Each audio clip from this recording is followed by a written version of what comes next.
अपने श्वास पे विजय प्राप्त करो, जितास्वरो जित श्वासो, जितेंद्र बनो। जितेंद्र का भावार्थ जित जोर इंद्र, जितेंद्र जो अपने वाणी पे नियंत्रण रखे, अपने इंद्रिय पे विजय प्राप्त करे, उसे जितेंद्र कहते हैं। बोले अपान व्यान उदान प्राणायाम के द्वारा सांस रोको, सांस छोड़ो। आसन को जीत लिया, श्वास पे विजय प्राप्त कर लिया, इंद्रिय पे विजय प्राप्त कर लिया, तो फिर उनको लिए कोई काम कठिन नहीं है। इस तरह से बताएं, देखिए सांस तो खींचते हैं ना, जिसका शरीर ठीक है बिल्कुल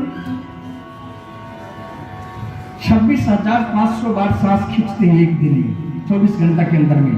जिसका सही नहीं है उसका कैलकुलेट नहीं है। प्रेम से बोलो एक बार राधे राधे। अब बोले ये तो बता दीजिए मनुष्य का आयु कितना दिन का होता है। सतयुग में 1,00,000 वर्ष का आयु होता था, और रामायण में तो गजब की बातें हैं। राम जी जब तक 14 वर्ष के लिए वनवास में गए, तब तक अयोध्या जी में एक चींटी का भी देहांत नहीं हुआ। बड़ा गर्व की बात है। कैसी बात है बताइए, एक चींटी का भी देहांत नहीं हुआ। क्यों नहीं हुआ? वो सब जिज्ञासा में थे कि मेरे राम जी कब घर आएंगे, तो मैं देखूंगा। इसीलिए एक भी व्यक्ति का देहांत नहीं हुआ अयोध्या जी में। तो अभी में सतयुग जो है, मनुष्य का आयु 10,00,000 वर्ष का। त्रेता में एक बिंदी समाप्त हो गया, फिर द्वापर में एक बिंदी समाप्त हो गया, फिर कलयुग में एक बिंदी समाप्त हो गया।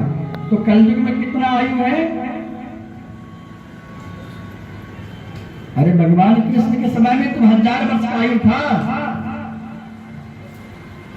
त्रेता में तो 10,000 वर्ष का आयु था।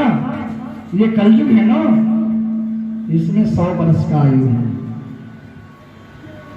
दिवाचार थे हया राजन कुटुंब भरणीना। बोले ये तो बता दिए 100 वर्ष का आयु है। सतम जीवन तु भवंतः, ऐसा वेद में आया है। किसी को आशीर्वादी भी देंगे ना, तो ये कहना कि 100 वर्ष की आयु है। बोले वो तो ठीक है आपने बता दिए, लेकिन इनमें रात भी होता है दिन भी होती है, तो कितना बच गया? रात तो सोने के लिए बना है ना।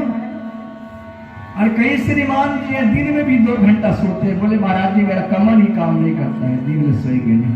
वो तो इस तरह ना हो गया जी, बोलो ना हाजी के नाजी, इस तरह है ना।